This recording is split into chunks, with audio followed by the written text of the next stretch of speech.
Good day, ladies and gentlemen. My name is Subramaniam Masalamani. I am a Tamil. I am determined to bring about justice in Sri Lanka at any cost.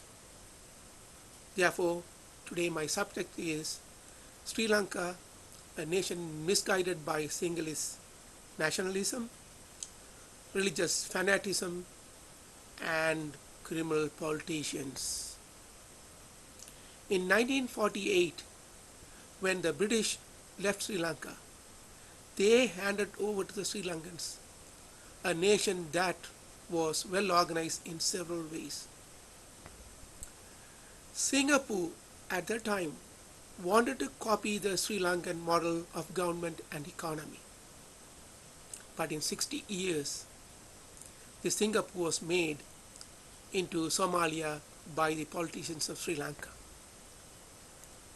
The Sinhalese did something that no other nation except Somalia will do to their country and people. They created a fanatic, nationalistic ideology. But we Tamils told them that is not the way to go.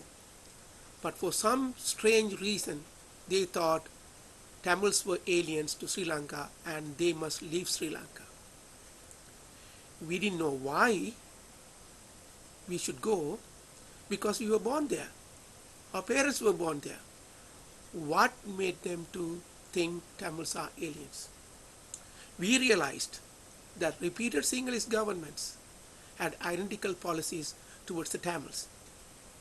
For a few years, we thought one Sinhalese political party will be better than the other party. But we found out that the policy towards Tamils were identical irrespective of which party they belonged to. If it is identical, then there must be a common source from which these policies were made and implemented. The involvement of the religious establishment of Sri Lanka in the policy making and government making became obvious to the Tamils. We have identified an organization called Mahasangha that is responsible for ethnic cleansing of Tamils in Sri Lanka. This Mahasangha is simply implementing the agenda of Mahavamsa, which makes claim for a supreme race of Sinhalese. The head of the Mahasangha is called Mahanayaka, who is in charge to implement this supreme race concept. The concept, policies, and procedures of Mahasangha are almost identical to Hitler's Germany in early part of 20th century, where Jews were persecuted and killed in millions. Mahasangha is the organization that decides who gets elected to the government to implement this secular state policy. Therefore, the focus must be on the Mahasangha. The United Nations must obtain a copy of Mahavamsa and study to understand the seminal source of this ongoing genocide in Sri Lanka. The Mahanayaka must be brought before the International Court of Justice along with Mahinda Rajapaksa and his cronies. Over the last 60 years, Tamils born in Sri Lanka to parents of Indian origin were sent back to India, and every 5 years or so there were racial riots to terrorize, plunder, and loot Tamil property and lives.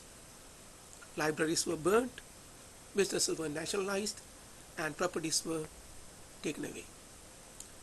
LTT was the result of such repeated terrorization of the Tamils. We Tamils are not terrorists. This policy has not only ruined the lives of Tamils, but also made them refugees all over the world. The policy also ruined the life of Sinhalese. The country is virtually bankrupt. So then, Mahavamsa is the root cause of racial strife in Sri Lanka, and the Mahasangha and the Mahanayakas are the real culprits. Therefore, Sri Lanka needs a new operating system based on freedom, equality, fraternity, universal justice, and respect for life. If the operating system is religion, the application is fanaticism. If the operating system is language, the application is linguism. If the operating system is race, the, the application is racism. If the operating system is caste, the application is segregation. As long as the Sri Lankans, and especially Sinhalese, give importance to their religion, language, and race, there will never be peace and the country will never prosper. What Sri Lanka needs is an ideology based on freedom, freedom that creates its own products and own markets. When there is creation, production, and consumption, the basic needs of the people are satisfied. Equality creates opportunity, fraternity creates respect, mutual respect, and universal justice breeds fairness. I don't say that we don't need a national identity. We all do, but we must not fantasize. The use of religion, language, and race against another race of people will not bring about peace. Peace happens as a result of total freedom, commitment to equality, mutual respect, and fairness to all at the street level. No man wants to live a free society where equality, fraternity, liberty, and justice are upheld as supreme law of the land. Ladies and gentlemen, it took us 60 years, 100,000 lives of loved ones, 300,000 homeless, 50,000 children without parents, 20,000 widows without husbands, 800,000 refugees to bring our struggle to the attention of the world and into the United Nations. But that is not enough. We have to continue to create that awareness among the world nations and people till every Tamil is free. The solution to Tamil issue depends on how we remove religious fanaticism, Sinhalese nationalism, and criminal politicians from the Sinhalese mindset. We have a lot of work to do. It's a work in progress. Read in the link below about what Mr. Gordon Weiss, United Nations spokesperson for Sri Lanka, says about Sri Lankan fanaticism. Thank you. I am Subramanian Masalamani, a world-class Tamil, powered by conscience, convictions, and commitments.